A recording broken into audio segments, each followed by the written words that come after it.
Welcome to Sound Advice, where the AV advice is independent, informative, and we like to think indispensable. But that's really for you to say. I'm Angela Lamont, and as usual, I'm joined by our team of experts. And last time we met, you were all a bit underwhelmed, really, with the number of new releases that were coming out. To say it was slow is a bit of an understatement. So how's it looking now? Busy. Quick answer. Because basically most of the manufacturers dump all their stuff in March and April, or at least for review. So all the reviewers suddenly find after a couple of months of not having much to review, they get inundated with product, particularly from the bigger manufacturers, definitely. And quite often they have to remember that the model numbers are only slightly different from last year, which makes writing the copy very confusing. And also you have couriers coming in and out of your house, every 5 minutes. Well, if the courier arrives with a new bit of kit for you to test, I know what your priorities are. So if we see anyone just get up and walk out in the middle of the show, that's absolutely fine. You've got a job to do. I completely appreciate that. Mine have already been. Oh, okay. You've had all your deliveries. Was there anything exciting, Ed? And are there lots of deliveries at the moment? Yes, there are. The pattern for the two-channel reviewers, like myself, is a little bit different to Steve. It doesn't get as quiet as it does for the multi-channel and television people. What we experience now is like one of those earthquake things where you get a primary wave and a secondary wave. So we've had things that were announced at Bristol Show and CES, and they're now starting to come through. And then we've got things that are being announced to make their proper debuts at the Munich show. And then once the Munich show has happened later on in May, we get lots and lots of stuff that sort of feeds its way in, depending on how ambitious the manufacturer has been saying it's going to be available after Munich, between literally after Munich all the way through to Christmas. So it's nice and stable, and there's lots of things coming through. Today was actually, it was more sort of admin-y boxes. I've received a little streamer, a pair of wireless earphones, and a turntable to complete 6 turntables I'm doing for a group test. And setting up 6 record players at once is exactly as much fun as it sounds. I'm sure we'll get to hear about the frustrating side is... Sorry, Angela. The frustrating side is people announcing things, as we've had 3 this week, and then saying, well, that'd be nice to test. When can we have that? I'm sorry, we've got no idea. So I think we'll probably be having that same conversation around Christmas time. Yes, I think that's got better. There was a time, I think a few years ago, where things would be announced and it would be a calendar year before you saw them. I don't know if anyone else would vigorously disagree with this. I think we're generally down into just delays of months these days. So things slowly improving. Well, I'm operating a strict nightclub policy here of 1 in, 1 out at the moment. I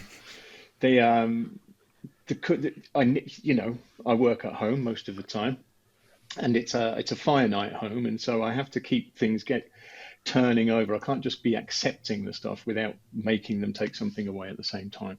So I've had a couple of couriers around here this morning already, and they both took things away, although I am expecting a couple more. So maybe we can have a little guest courier earlier. They're always pretty articulate. And bearing in mind some of the sizes of the things that you test, you and Ed and Andrew, in fact, that you can't just fill your house with all this kit, can you?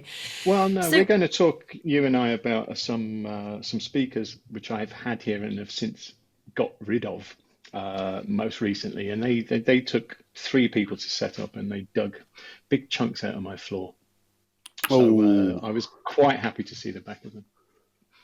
Oh, I can see there's going to be a little note in your contract after that for reparations in the future. Yeah, I mean, they may have been a 10 out of 10 product, but I still took against them. I know the feeling. But all in all, at least the gates are open. The new stuff is flooding in again. It's keeping you lot very busy and very happy, as long as it's not taking chunks out of your floor. And it means that we've got loads to read about on the Sound Advice website and loads of stuff to look at today. But before we do, we can't ignore the fact that there has been some MQA news recently. So if you like some lush high-res streaming, then MQA has got the administrators in. We understand.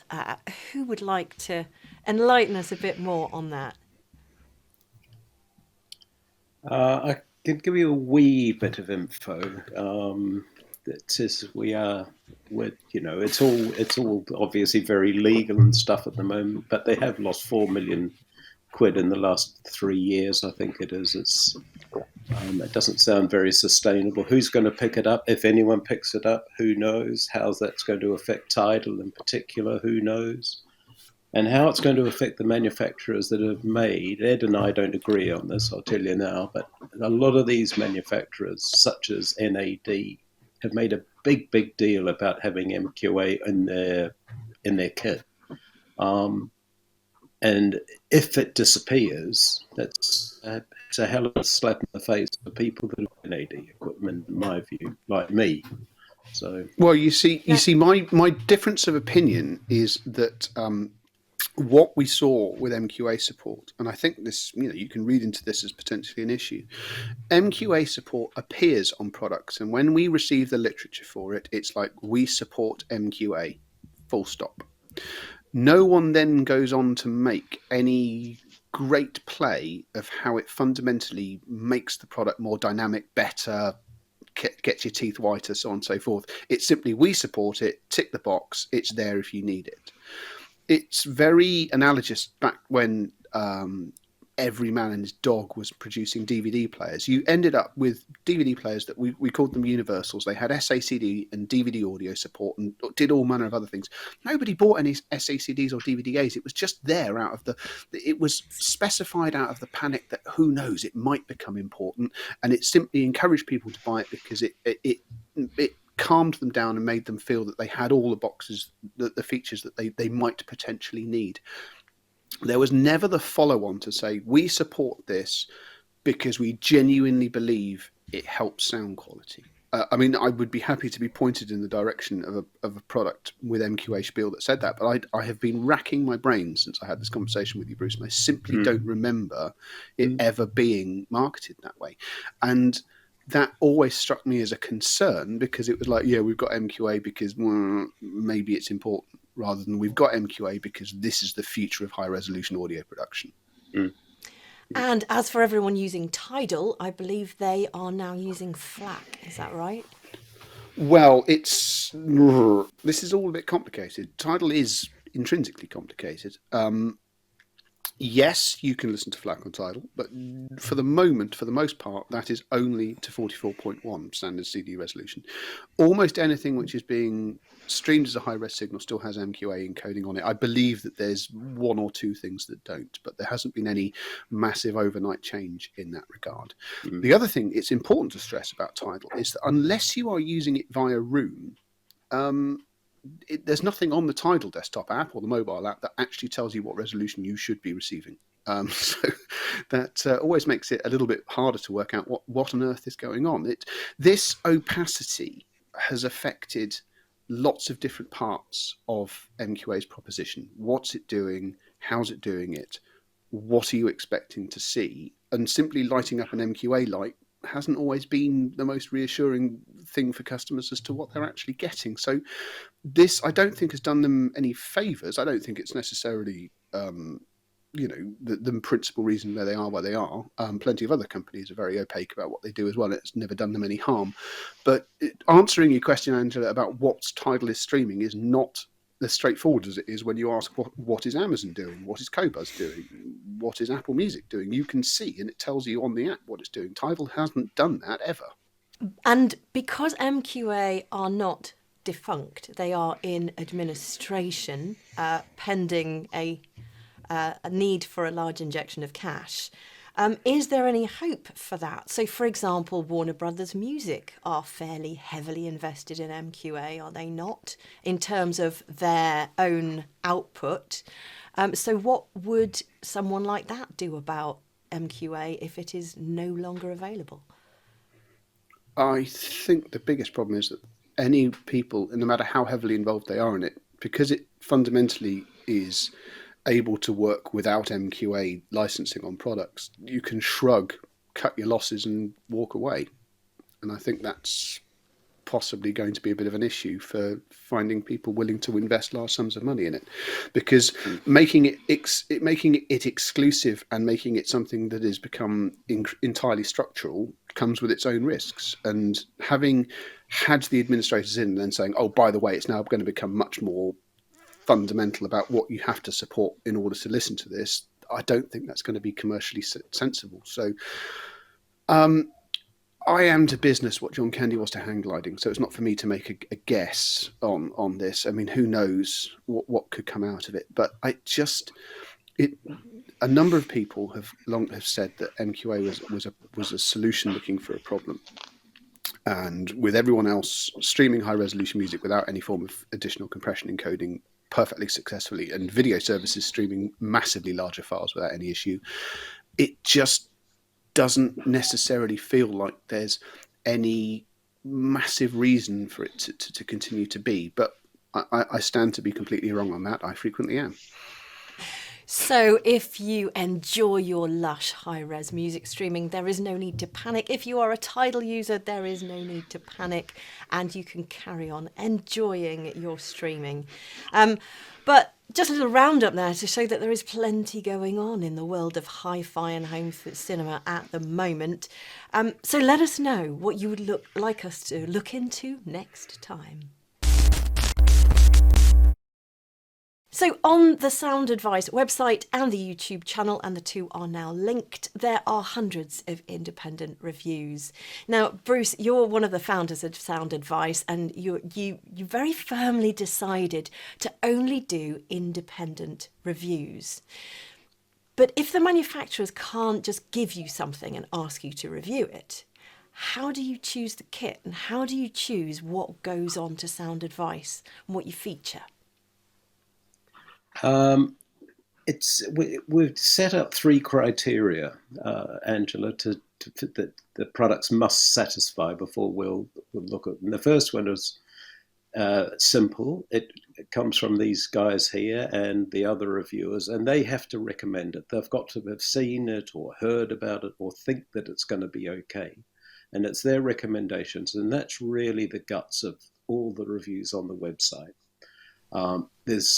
I've found to my that it's pointless me saying to them, I think you should review this, because they show me the door. So it comes from them. It's their expertise that we use for saying something is worth listening to. And I would say 99.9% of their recommendations have got through and appear on the website. We're now around 150 reviews on there. We'll probably be at around 200 by the end of the year, and that'll be out. And they are all recommended products. That's the first bit. The second part is that it has to be available. It's got to be in shops where people can go and buy it or listen to it, and distribute it across the country. So, if you're in the north of Scotland, you can still have a chance to go and buy this product. And the third part, which is a bit more nebulous, is that it's got to be of interest to the readers, which means that it will drive traffic to the website or to YouTube.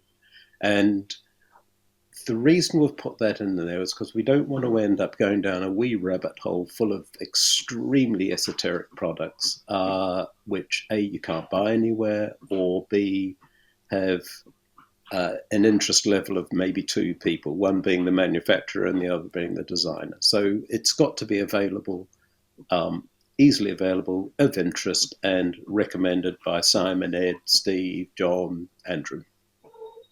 Now, of course, manufacturers announce bits of kit, or people ask for new bits of kit. But between the announcement and everybody getting their hands on one, even to review, can be months, as you've said before.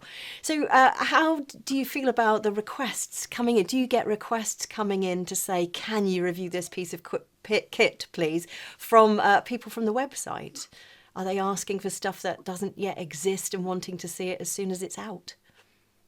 Straight away. It's absolutely immediately that happens. And a very good example is one of the televisions Steve is going to be talking about later on, within days of it being announced, we had a reader coming on to us saying, when are you going to be able to review it? I want to know all about this. And, we try and do it. And increasingly, as I think we become more well-known within the industry, we're getting more products first. And that makes a big difference, both for the readers and where it appears on Google, etc., etc. So we try as hard as we can to get what people want to listen to or want us to review. Right, I shall add that of my things to do later, to invent a nice big shiny exclusive banner to go on our first reviews. Bruce, thank you very much indeed. And if you have any burning questions for Bruce and the rest of the Sound Advice team, just let us know and we will cover it in a future edition. Time for some auricular delights now. And Simon Lucas has reviewed some large, pricey, but rather nice British stereo speakers for us. So what have you got, Simon?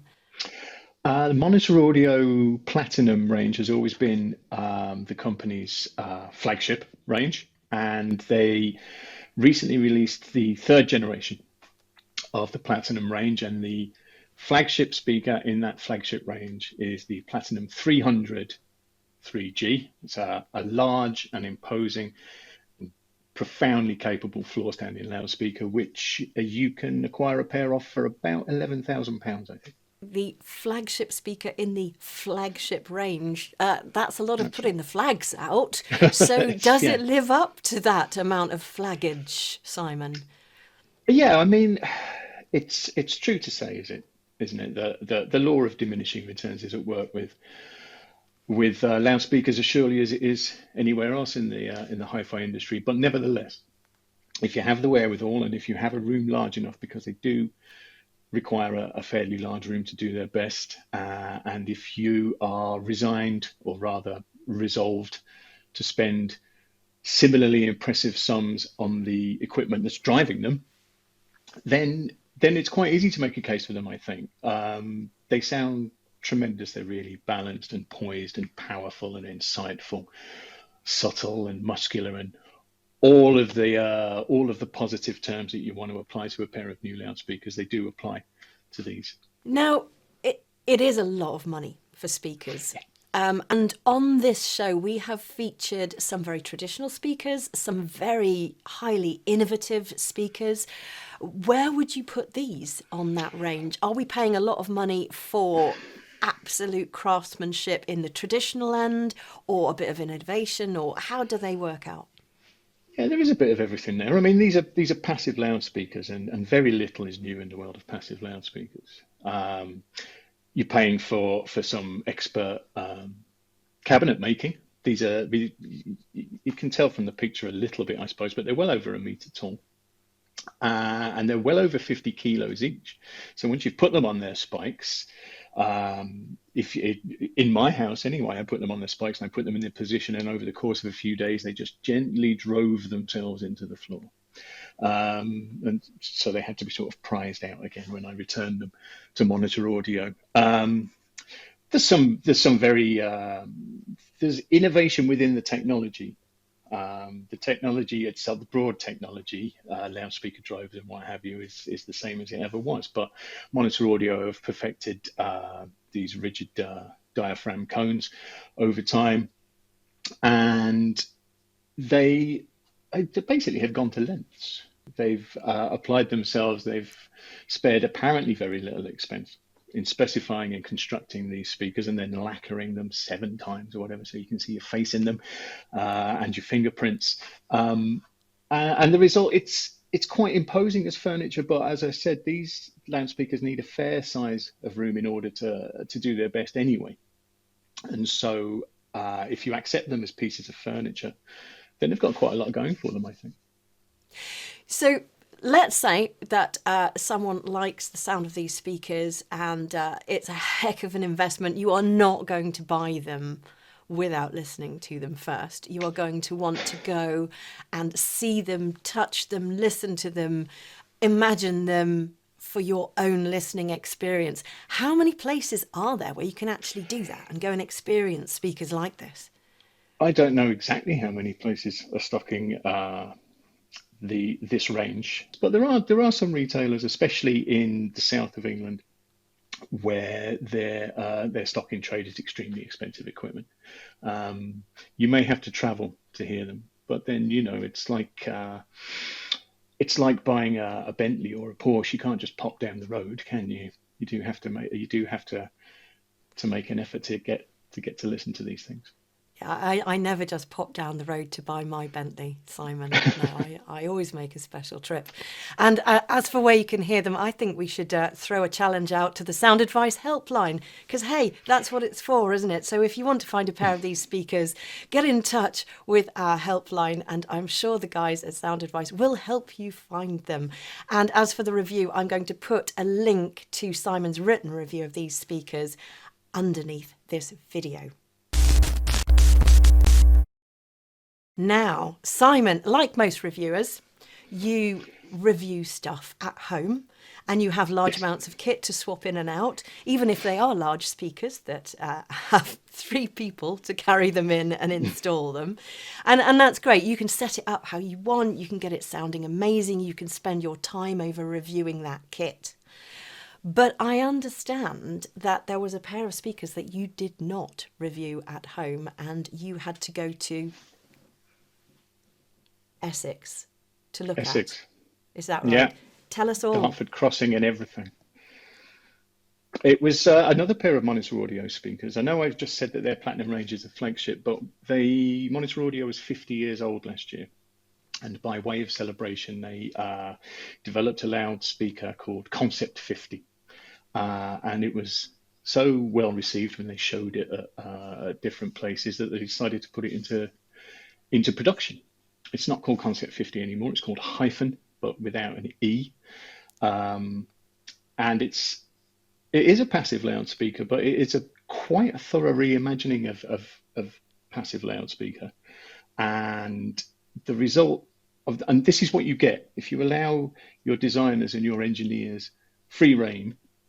You end up with a loudspeaker that needs to be hand built and costs £75,000 a pair. I'm sorry, I beg your pardon? £75,000 a pair. I mean, that's for a pair, obviously. Well, I'm glad it's for a pair. From the photo, Simon, I can't tell the size of them, or tell me a little bit about the physical characteristics. Smaller than a Platinum 300, still quite tall, but no, there are many loudspeakers bigger than a pair of Monitor Audio Hyphen. They work in sort of 2 pillars. Each speaker is 2 separate enclosures joined across the middle by a mid-range and treble driver array. A hyphen in architecture, I believe, is a link between 2 structures, and there's a bridge between these 2 pillars in these loudspeakers. And then so you have 6 small mid-range drivers with a ribbon tweeter in the center in that middle array, and then on the inside of each of the pillars there are a pair of bass drivers which operate in a sort of a force cancelling principle. So you've got 8 bass drivers, 12 mid-range drivers and a pair of tweeters, and a lot of extremely carefully constructed cabinet work, which is all finished by hand.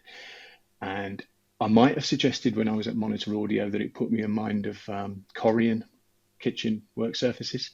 That didn't go well, but nevertheless we recovered ourselves from there, and we're all friends again.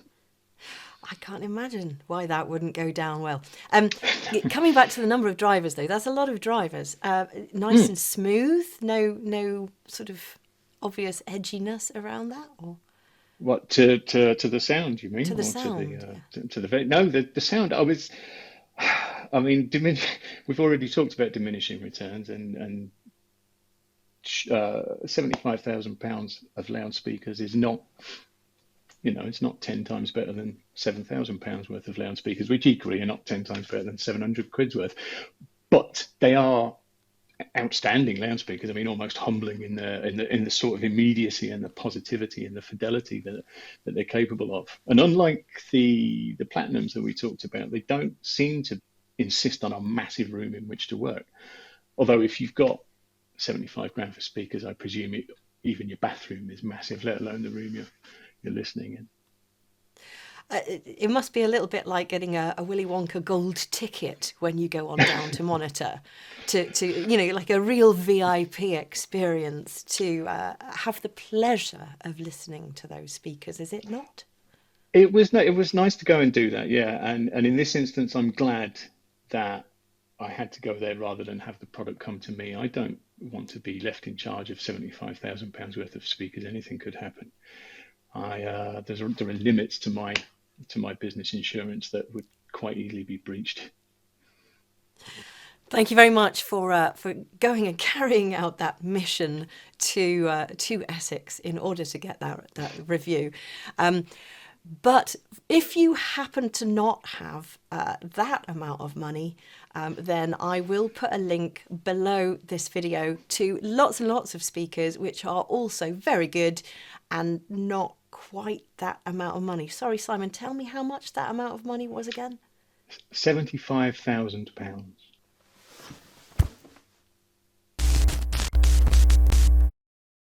Right, let's shift onto the sofa for some news from the world of home cinema with our resident expert, Steve Withers. So this is a Denon AVC X4800H AV amplifier, no tuner. Splendid. Right. Carry on. Yes, this is the latest mid-range model from Denon. And I would go as far as to say that I consider it a paradigm shift in terms of mid-level performance. It's taken a lot of the features and performance of the higher end X6700 and the more affordable pricing of the previous mid-range model, which was the X4700, and combined them, added some new features, and given you an absolutely stellar product that you can get for £2,199. Now, I appreciate that may not sound cheap. When I say affordable, I'm being relative here. It's certainly a lot cheaper than the stuff that Simon gets in for review, I'd say. But if you look at what it can do, that £2,199 is going a long way.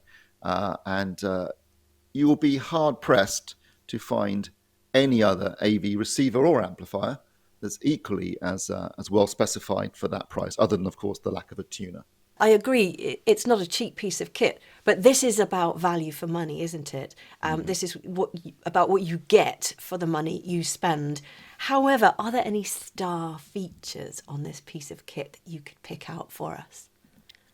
It's so feature-packed that could be a long answer, but I'll pick a few key features that I think really stand out. First of all, and this is the case with a lot of Denon's amplifiers or receivers, they do make both. If you're into multi-channel audio or object-based audio, this has got you covered. You've got Dolby Atmos, obviously, DTSX, Auro 3D, and even IMAX Enhanced. So you've got every multi-channel or object-based audio format available currently built in there. So that's great news.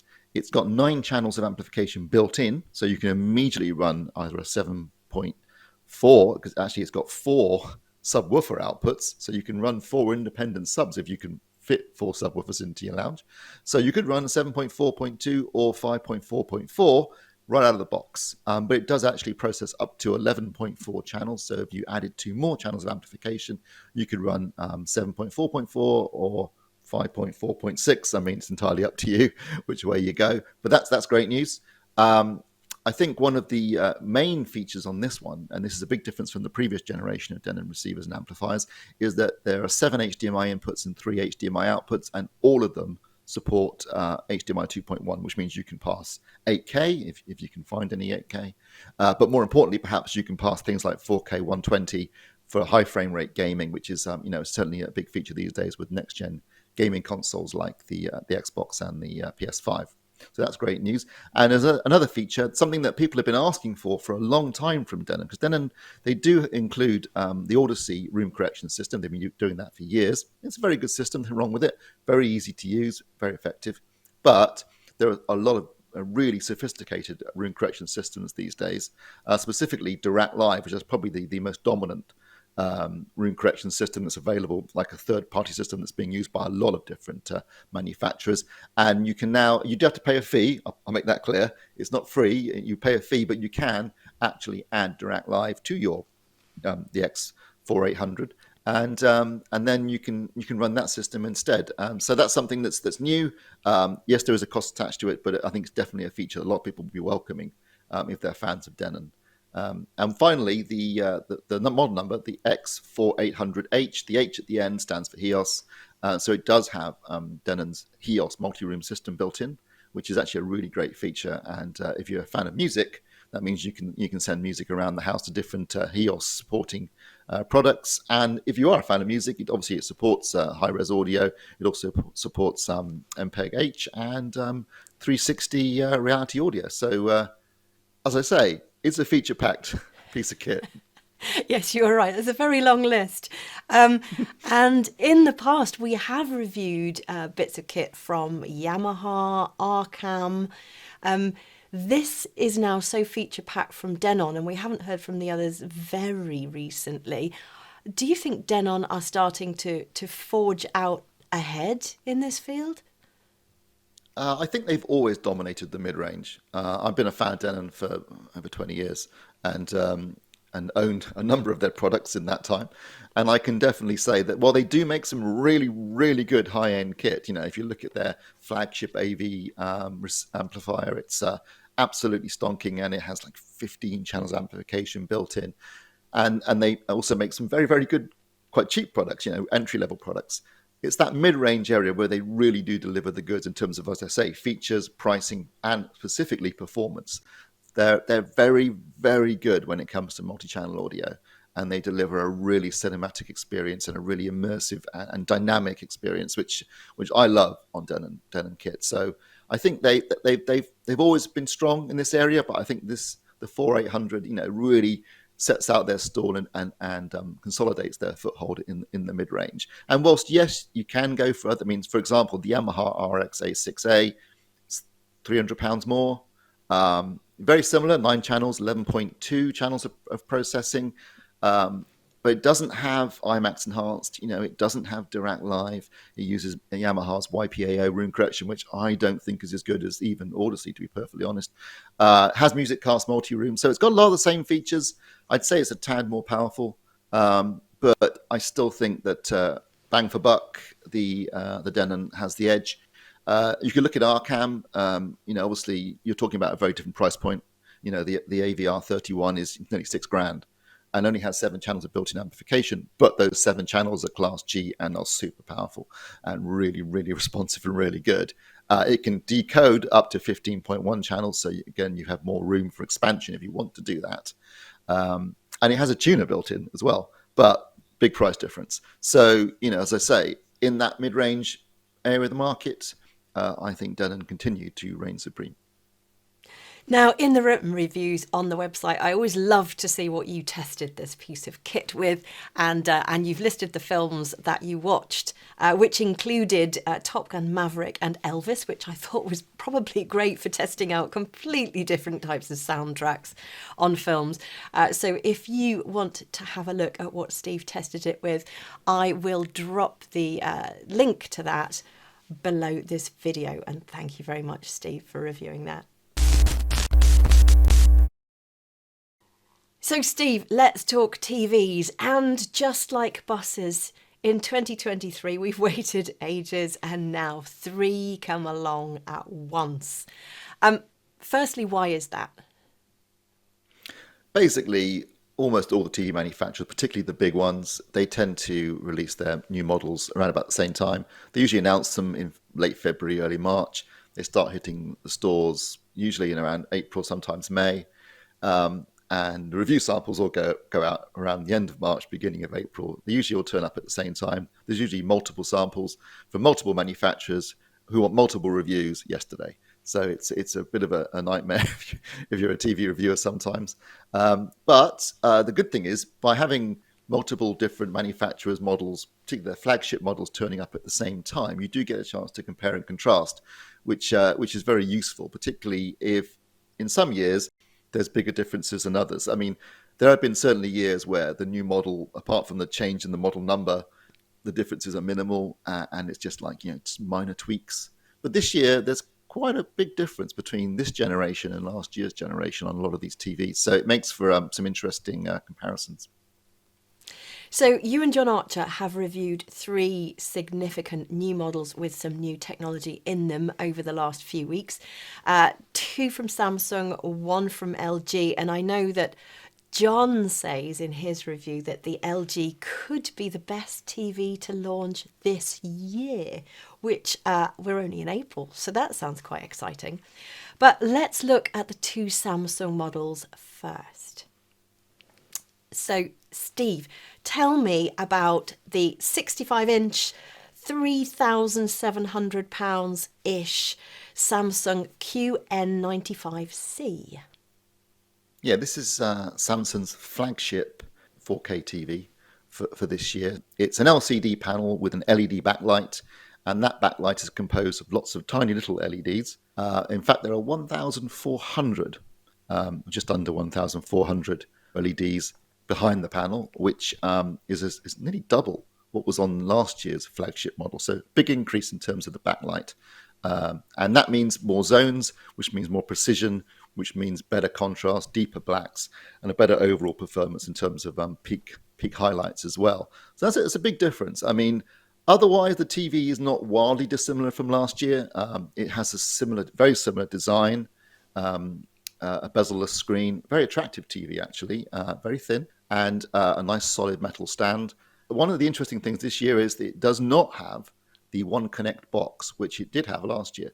So the One Connect box is basically a box that the TV comes with, and you connect everything into that, like HDMI or whatever it is. That goes into the box, and you plug that box into the wall socket, and then there's a single cable that goes from the box to the TV, which makes wall mounting an absolute dream because you only got to deal with one little cable, and that brings everything, picture, sound, power, the lot into the TV.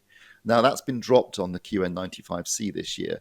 If you ask Samsung why, they'll say, they'll give you some flannel. Basically, I suspect it's a cost factor. There was an obvious cost associated with this box. If they weren't getting enough benefit from it in terms of marketing and sales, then I guess that's why they've dropped it. It's a shame because I love it. I think it's a great idea. I'm surprised no other manufacturers copied it. And as I say, it makes installation really easy. So that's a shame. But the connectivity itself is identical. So you still get 4 HDMI inputs, all of which support for HDMI 2.1, which is important to note because only Samsung and LG actually do have 4 HDMI inputs that are HDMI 2.1. All the other manufacturers have 2 that are 2.0 and 2 that are 2.1. So that gives both LG and Samsung a competitive advantage, I think. If you're a big gamer, for example, and you have 2 consoles and you want HDMI 2.1, but also you need to connect a soundbar, which means you use one of the other connections. So it's an important factor. In terms of other features, it's largely the same as last year. So you've got the AI enhanced neural network processing, which has been tweaked. I believe it's got 20 neural networks now, which improves the processing and upscaling. You've also got what's called Object Tracking Sound Plus, which is a 4.2.2 channel sound system. So there are literally speakers at the top and bottom of the panel, as well as bass drivers built into the rear. Now, given that it's a fairly slim panel, it's incredible they can fit that in there, but they have, and it actually surprisingly sounds quite good, which is something you can't often say about TVs these days. It also supports Dolby Atmos, so you get a degree of immersion. Not same as a soundbar, but you will get a degree of immersion from the TV. And it's got the Tizen Smart Platform, which again is really good, very comprehensive, every streaming service you can think of. So overall, it's a very strong contender. Thank you very much for that, Steve, and I will drop the link to that review underneath this video. But you've also reviewed the S95C Quantum Dot OLED. So, Steve, tell us about that one. This is a Quantum Dot OLED, which is essentially a relatively new type of OLED technology. It was introduced by Samsung last year, and this uses a blue OLED across the whole panel, and then quantum dot filters to create the red and green aspects of the subpixels within each pixel. So you get a red, green, and blue subpixel, and then obviously those pixels combine to make up the overall image. The idea behind it is that you get purer colors because you've got red, green, and blue, and also you get more brightness. And this is a second generation panel, so actually the brightness has been significantly increased by up to 40% over last year's S95B. So the S95C has the new panel. It is a lot brighter. I measured it at 1,400 nits on a 10% window and 274 nits on a full field image. That's a significant increase for an OLED, and not just that, but also it does come, unlike the QN95C, with the One Connect box. So this TV looks amazing in the flesh because it's literally just 10 millimeters, a centimeter from top to bottom. Unbelievably thin panel. When you wall mount that, it looks incredible. Plus, you've only got one cable to deal with. It does also come with a really nice all metal stand. It's a stunner. It's a really stunning TV even before you turn it on. As soon as you turn it on, you're like, wow, this is noticeably brighter than previous OLEDs with some really nice colors. Again, as with the QN95C, pretty much everything else is the same. You've got the AI enhanced processing. You've got the Object Tracking Sound Plus 4.2.2 sound system. Again, how the hell Samsung have managed to fit any speakers into a TV that's only a centimeter deep from top to bottom is beyond me. The fact it doesn't sound like it actually sounds passably good is remarkable, given all of that. You also got the TIDAL Smart Platform. Something I forgot to mention on the QN95C, which is also applicable to this TV, is that there's a new feature, or not new, they did introduce it last year, but it's a feature called Smart Calibration, and you can actually use your mobile phone to calibrate the TV. And it actually works. It's pretty good. It gets it in the ballpark. Although I have to say, out-of-the-box accuracy on these TVs is phenomenal. I mean, it's the visible threshold for errors is usually referred to as being about 3 if you talk to a professional calibrator. Most of these TVs are now delivering visible thresholds, errors below the visible threshold, so less than 3, some 1.3, 1.4, something like that. Which basically means that you're probably not going to get much of a benefit out of actually getting it professionally calibrated, which is bad news for calibrators, but good news for punters, I guess. It's I've got to say, John's comments about the G3, very punchy coming out there, saying it might be the best TV of the year. I'd say it's got its work cut out comparing to the S95C, because this is also a really good TV that delivers some stunning HDR and SDR. Plus, also, it's got a new filter this year. So one of the complaints about last year's S95B was that in rooms with a lot of ambient light, the filter made the blacks look a bit dark grey. That's not the case this year. So it's one of the features that Samsung's definitely addressed since last year. I think it's a cracking TV. Not cheap. I mean, I'm not saying it's not. None of these TVs are cheap. These are all flagship models. But for $3,500, it's definitely worth considering. And with the new filter and the increased brightness, does that make for better daytime viewing? And I ask that, not that I'm much of a daytime viewer of TV, but something that's always annoyed me in the past is watching a movie on a summer evening and having to close the curtains to get the best out of the movie. And then you're kind of losing the best of the summer weather. And so with the combined brightness and the new filter, is watching movies on a summer evening without shutting the house up going to be a thing? Definitely. This is a TV that will hold its own in a room with a lot of ambient light and still look very good. Obviously, if you want to get the very best out of an OLED, particularly with those deep blacks and all that shadow detail, in a darkened room or watching at night, you're gonna really get the full benefits.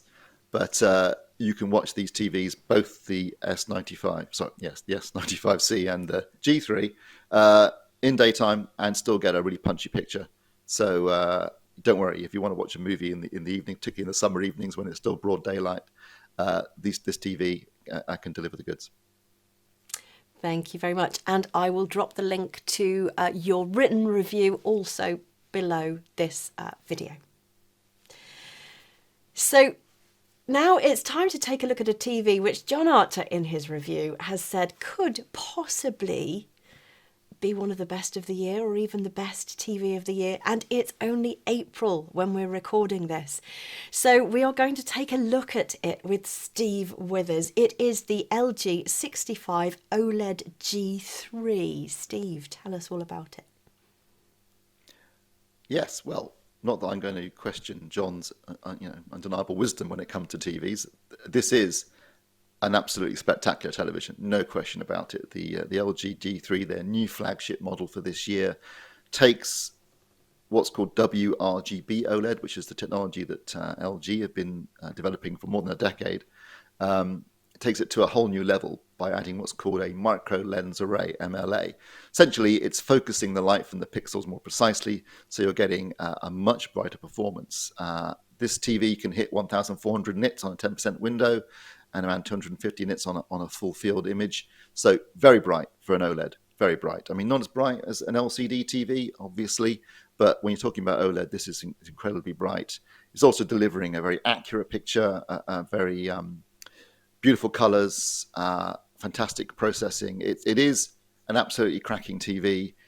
John thinks it might be the best of the year. I wouldn't question that necessarily, although I will say that if you compare it directly with the Samsung S95C, there are strengths and weaknesses for both TVs. They use slightly different or very different OLED approaches, but they deliver very similar levels of performance, particularly in terms of their brightness. They're basically about the same in terms of peak brightness on a 10% window, and the Samsung has a slight edge in terms of a full field image, but they're very close in that sense. So after that, you're talking about, design differences. That's one area where the G3, it's £100 cheaper than the Samsung, but the G3 is designed to be wall mounted, so it comes with a wall mount, but doesn't come with a stand. So if you want to put it on a stand, the stand is optional, and that's an extra £100. The Samsung comes with a stand, but not a wall mount. So depending on your priorities, they could be the same price if you're going to go for stand mounting. I will say that the one advantage that the Samsung has, in my opinion, is that because it uses the One Connect box and you have a single cable to connect to the panel itself, if you are wall mounting it, it looks fantastic because it's only a centimetre deep from top to bottom. There's only one cable to worry about. Whereas if you're wall mounting the G3, then if you've got a power cable and maybe up to 4 HDMI cables going into it, a bit harder to make that look tidy. But it does look fantastic when wall mounted otherwise, though. So slight differences there. I think audio-wise, I'd probably say I give the edge to the Samsung because of its 4.2.2 channel speaker system. But they're both, again, sound pretty good, and they are obviously, they have the issue of both being incredibly thin TVs, and therefore there's not much room for speakers. I think that the Tizen smart platform on the Samsung is very good. I am personally a big fan of WebOS, which is what LG uses. I love the Magic Remote, which is like a pointer remote control. So I do find that that's my preference in terms of smart platform, although both are comprehensive in terms of the streaming apps you can access. So not much in it there. I think John's gone out of the door a bit early there, I'd say, on the best TV of the year. But there's no question that whether you go for the G3 or the S95C, they are both superb televisions that deliver fantastic HDR, beautiful pictures, really incredible levels of image processing as well. So I don't think whichever one you go for, you're going to be disappointed. Thank you, Steve. And if you are feeling confused, because there's so many new TVs out at the moment, if you're feeling confused about the plethora of options available to you and all the new tech that we have been describing on some of the reviews that Steve's been doing today, there is a written guide. So John Archer has done a written 2023 guide to help you find the best TV for you. And I will put the link to that guide below this video and John's original written review of this particular TV as well. Now, sometimes I ask one of our experts, which one would you choose? And put them on the spot a bit, which isn't exactly fair because, of course, they can only choose the one they would choose for themselves, knowing what they would use it for.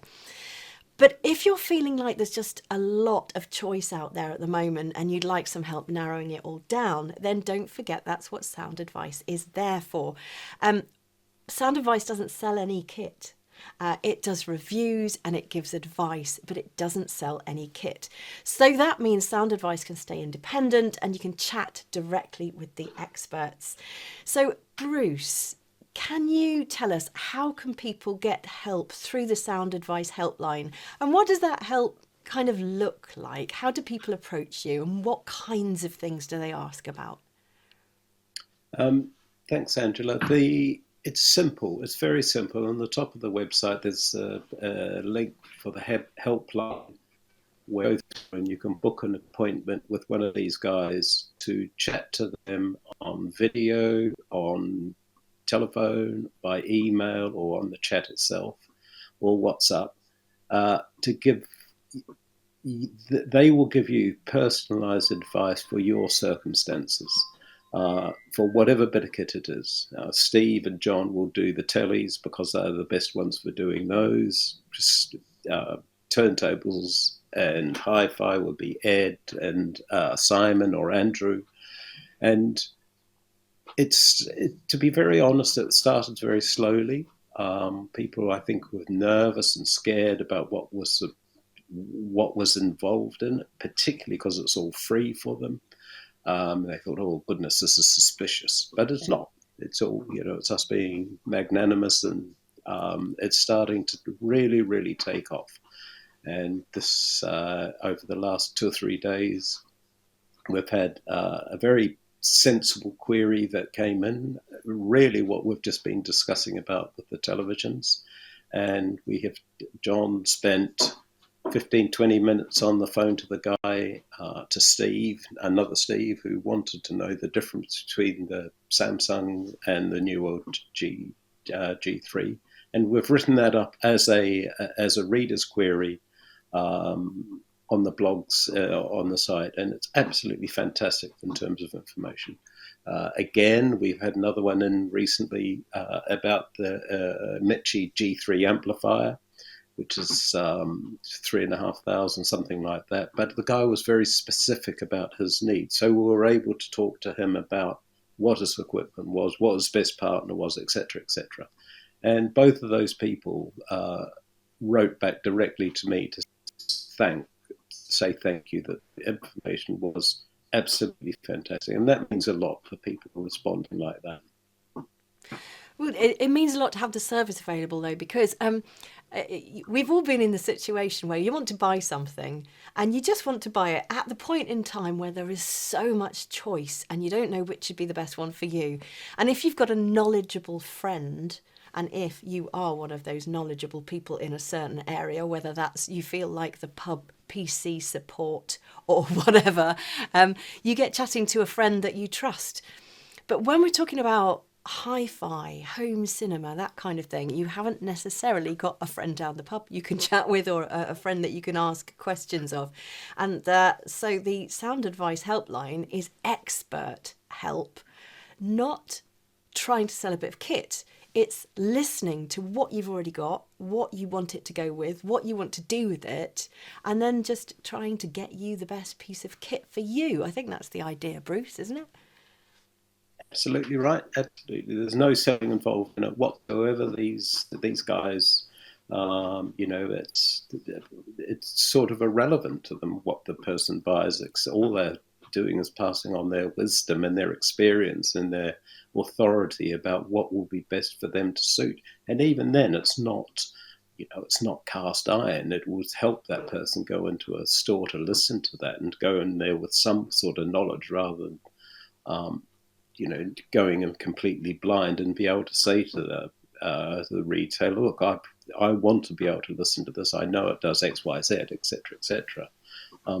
And I think it's also worth pointing out, Angela, there is no one in the world in this market of hi-fi and AV that offers the service. We are absolutely unique on it. So if you are wrestling with a difficult decision at the moment and you don't know which bit of kit to choose, then, none of it's cheap. You don't want to make a mistake. You probably want to talk things through with someone. Get in touch and I will put a link to that below this video. Now, last week we had Record Store Day. Famous artists brought out special releases on vinyl only. My daughter blew all her pocket money on 80s vinyl, and there were queues outside record shops everywhere, reaching down the street. And joining me now is turntable and vinyl aficionado Ed Selly. Ed, were you in one of those record store queues? Did you buy any vinyl last week? I need to confess that I wasn't. There are two reasons for this. One I would say is positive, and one I would say is less positive. The positive reason why I wasn't is that 2023 has been blinding for new music. So I have been buying albums right, left, and centre. And at that point, when I have a trainer fixation and other things to pay for, I simply wasn't fiscally equipped for Record Store Day. And I wasn't that motivated to go. This is the less positive aspect to it. Record Store Day has a very noble purpose. It's to get people into and supporting independent music retailers. Over time, the nature of a lot of the releases for Record Store Day have, for me, and your mileage may vary on this, has become somewhat something of a novelty act. I mean, one of the most sought after releases for Record Store Day this time around was a repress of the Macho Man Randy Savage album. Professional wrestler, the WWE, leotardy sort of wrestler. If you want that, that's brilliant. It's not my thing.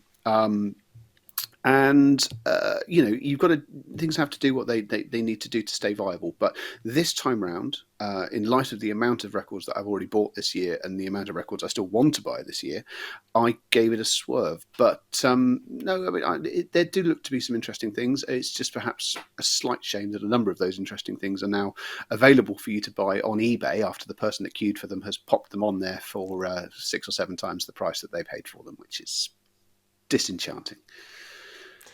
Well, as ever, I always learn stuff from going on this show. I hadn't realised that wrestling on vinyl or wrestlers on vinyl were available. So thank you. To be fair, it was news to me too.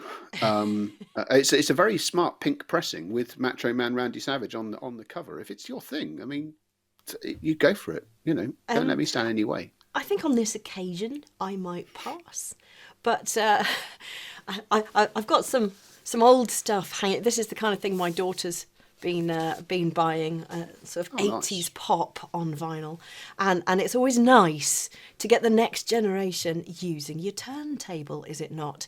But if you haven't a turntable currently, fear not, because Ed is about to tell us about one. What have you got, Ed? This is the Cambridge Audio Alva TT2. It turned up for review, and it's a very interesting piece of kit. I mean, obviously it is a record player. It does all the things that you would expect a record player to do, but it does it in a very Cambridge Audio way. Now, a little bit of background. Cambridge Audio has been around in 2 distinct forms. It was originally created in the 1960s, and it between about 68 and late 80s, it produced a number of pieces of kit. I think I'm right in saying the first British-made CD player. If it wasn't the first British-made CD player, it was very, very early on in that. This gigantic 3-box thing, imaginatively called the CD1. Unfortunately, the company went into receivership, and it was purchased by essentially an offshoot of the Richer Sounds operation. Now, originally, the aspirations for Cambridge Audio were pretty limited. It was there to provide a small set of products for Richer Sounds that they didn't have to compete with other retailers on price for. But like all good things, it grew. They got some very talented engineers in. They've had a number of people over the years who have despite having very different approaches in themselves, they've been quite consistent at taking quite high technology concepts and delivering them at sensible price points in relatively user-friendly ways. And as you might imagine, a record player, it's hard to make that a high technology concept. It's a record player. But they have very successfully done the things that they feel matter in the Alva TT2. So what you get is a smartly finished turntable that is direct drive rather than belt drive, which is relatively unusual. It's not unheard of, but there are fewer direct drive turntables than there are belt drive ones, which means that the motor acts directly on the platter itself, which in theory allows for extremely good pitch stability and making sure that nothing sort of has that slight sort of unpleasant wobble as sustained notes are playing. And then it allows for immediate and simple speed selection between 33 and 45. What they've then done is combined that with a little bit of interesting technology and then an enormous helping of convenience. So within the chassis of the Alva TT2 is a phono stage. So the signal from a record player is feeble and needs to be boosted before it makes it to your amplifier.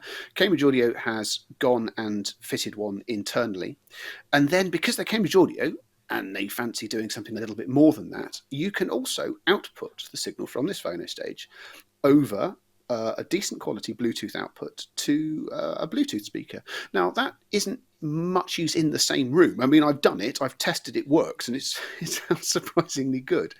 But where it actually comes into its own, the range on this Bluetooth transmitter is pretty good. So if you were listening to music and actually you wandered off into the kitchen to get some stuff prepped, you can, if you've prepped and paired your Bluetooth speaker in the kitchen, it will quite happily then receive the signal from the Alva, and it sounds very good. I mean, the limitations are that you're still going to have to wander back and change the side or indeed the record when you run out of music. But it's one of those things where you may or may not make great use of it, but it has been done quite nicely and quite impressively. The other thing that they've done is, as standard, your Alva TT2 comes with a cartridge, the actual needle and generator arrangement that sits on the end of the arm.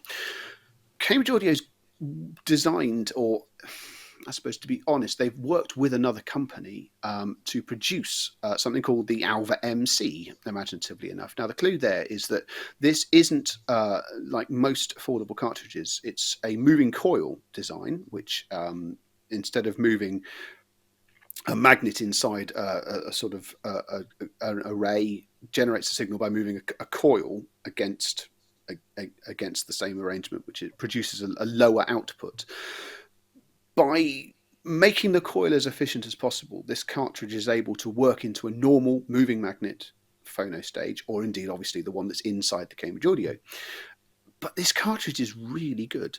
I mean, really, really good. You can buy them. Cambridge Audio will grudgingly sell you them without the turntable, and they are sensational for the asking price. They are beautifully made, sound exquisite, very, very forgiving in terms of what you can attach it to and how it will perform. And it's this cartridge, above almost anything else on the Alva, that really elevates it from, that's a nice convenient turntable, to, that's a nice convenient turntable that sounds really rather good. So that's what the basic package of that Cambridge Audio is offering you. And obviously the clue to where they've been on this is the TTV2. There was an original Alva TT. That is now defunct, and it's very, very similar. That had a different tone arm, which was developed in cooperation with Riga. Riga's very busy making Riga things these days, so Cambridge Audio has gone and sourced their own tone arm. It's actually very nice. It works perfectly well. I don't find there's any appreciable difference really in performance, having tested the two. The other thing that they've done is they've paid attention to how you might choose to use your Alva TT. The original version, you had no choice but to use the phono stage that was built into the turntable. It couldn't be switched off or bypassed. They've corrected that in the V2. So if you have a decent phono stage in your amplifier, or you simply want to make use of an external phono stage, you now have the ability to do that in this new model. And it's a little thing, but it just gives you that little bit more stretch, a little bit more flexibility in how you choose to use it. In some ways, it makes it more Cambridge Audio, which, I think is something that any company is seeking to do. And it just takes a good turntable, which the original version was, and it makes it better. It's one of those things where I'm a huge fan of vinyl. I make no secret of the fact. My social media abounds with them, but I'm not blind to the failings of it. and I'm not blind to just how much of a faff it can be. Cambridge Audio has done a very, very good job of reducing that faff to almost nothing, and it makes for a very, very impressive product, which also looks and feels like a Cambridge Audio product, rather than, we make all of these things with Cambridge Audio on, and here's a turntable in the corner. It feels homogenous and it feels part of their range. So, I was extremely impressed with it. Now you do seem very, very pleased with it. Are you Yeah. also slightly pleased with yourself? Because I believe you did have a smidgen of something to do with the TT2, did you not? I don't want to oversell this. Right, first of all, it's not a secret. I did actually work for Cambridge Audio. I worked for Cambridge Audio for a fairly long time. Between 2003 and 2008, I was gainfully employed by them. I remember encountering Mr. Lucas when he was already a firm member of the press, and I was wearing branded polo shirts, and he was normally very nice to me, so that was good.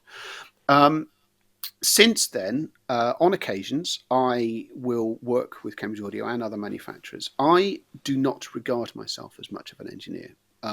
What I am reasonably proficient at is telling you I can find things which I know are going to annoy members of the public, because in other work that I do, communicate with the general public on a fairly regular basis. All I did with the Alva was take a finished sample and do all of the things that engineers don't do to their products that customers do, and make sure that it stood up to and did not fall over and did not suffer any issues when that was happening. I also, many years previously, when the original Alva was being developed, a completely unbranded Alva MC cartridge was just sent to me with the open-ended question, is this any good? And I spent a week and a half determining that it was in fact really, really good. So yes, it's one of those things. I do not. I point out where you can do better at making products user friendly. And then obviously I'll tell you if I think it sounds all right. I don't make bold claims of you should be using an unobtainium bearing or things like that, because that's not my forte. You see, in my head now, Ed, you are now the equivalent for Cambridge that the IKEA mobile factor test is for its furniture, where they simulate a child jumping up and down on a sofa for a very long time and see if they can wreck it. So in my head, that's the kind of tester you are. Yeah, so something that a number of reviewers do. I mean, there's different names for them, but essentially what we do is, if you like, it's a dress rehearsal. We'll tell you what we'd say before it appears in the magazine or on Sound Advice or wherever we've written it, without recourse, and you have recourse to why we've reached that decision. And if there's something patently wrong with it, it gives you a last chance salad to try and fix it. Excellent. Well, thank you very much for that review, Ed. And if you would like to read the whole review, I will pop that in a link down below this video. Simon, you've probably lost count of how many reviews of bits of kit you've done over the years. And today you've got a music streamer for us. But before we talk about this particular bit of kit that you've been testing, tell us a little bit about your testing procedure. So, for example, do you try different setups? Do you get a bit of kit and test it with loudspeakers, with headphones, see how it performs with both, that kind of thing? What do you do? Well, it depends on what it is, obviously, and how many functions it has. I've talked to you already about loudspeakers, and they just do that one thing that they do, of course. So you put them in position. You need to experiment with different positionings, because different loudspeakers respond differently to the way they're positioned. But after that, if you attach them to what I like to call a reference system in this house, which I know all about and how it performs and what it sounds like. If you change the reference speakers for the speakers that you want to review, then the differences are generally fairly apparent. Obviously, if something has a whole stack of functionality, then there's lots of different things that need to be examined. If it's an amplifier, you'll need to listen to all of the different inputs from a CD player or a turntable or whatever. You need to listen to its headphone amplification. You need to listen to it via Bluetooth if it can stream via Bluetooth. So it's really just it's quite methodical. But what's important is you only change one component at a time. I have a system that I understand completely inside and out, and I know what every element of it sounds like. So if you change one element of that, even if it's just the speaker cable or whatever, then I will be able to tell you what the differences in that are. Of course, if you change more than one thing at a time, then you can't attribute those differences to one thing, not with any confidence. So it's all very methodical, I like to think. And while I have probably lost count of the number of products I've tested, I know how many I've tested since I've been working for myself, because I have a very thorough spreadsheet.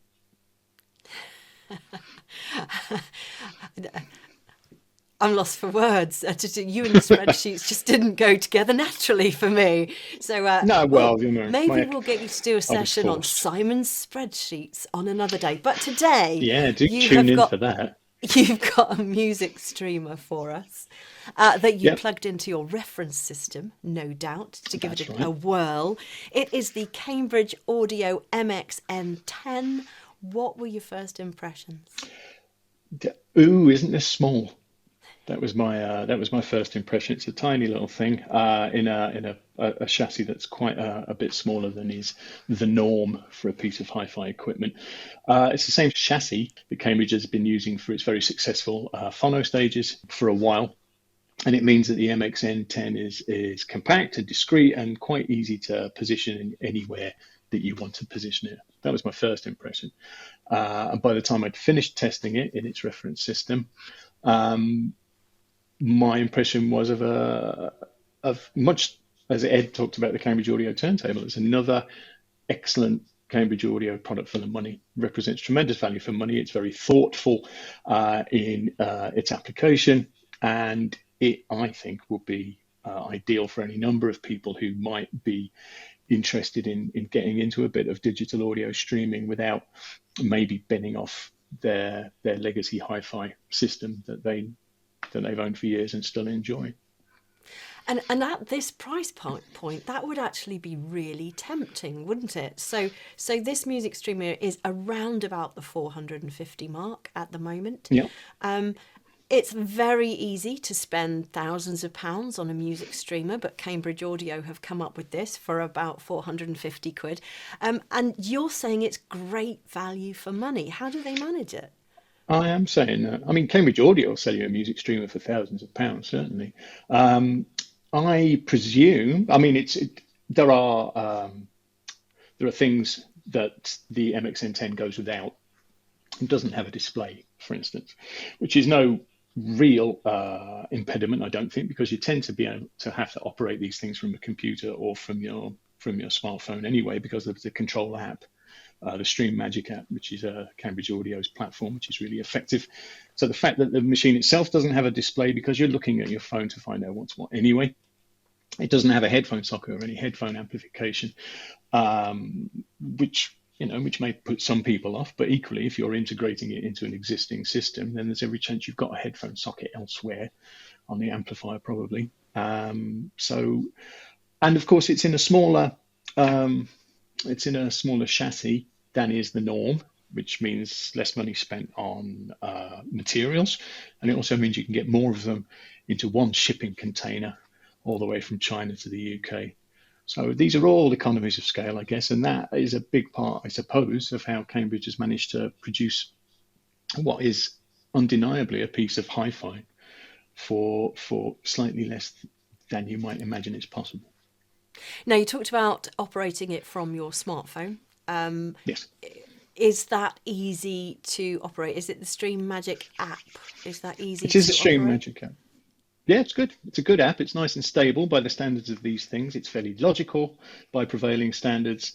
And it allows you to incorporate your favorite streaming services, as long as your favorite streaming services, Spotify or Deezer or Qobuz or TIDAL. But it also gives you access to internet radio, which is always an endless joy. So you've got access to music from all over the world. AirPlay 2, Apple AirPlay 2 and Chromecast are built in as well. It's UPnP ready, so any music that you've got on a common network is available, and it's Roon ready as well. So all of those different sources of music that it can deal with can all be collated in one area as well. So there's been no particular scrimping on the specification of this. They've just forced a lot of stuff into a very small space. A very small space by the sound of it. Simon, I think you've made a lot of people with their favourite legacy hi-fi very happy, because or maybe you've confused them because Cambridge you've now have done that added really. another option for them to hang on to it and just add this streamer into the mix. Right, thank you very much indeed, Simon, for your review. And you can read all about String Magic in the technology session on the Sound Advice website. And just to make sure you don't miss it, I will pop a link to that below this video as well. Thanks to all our reviewers for today. Let me know what decisions you're wrestling with at the moment, and we will put those to our team and maybe cover them in a future Sound Advice.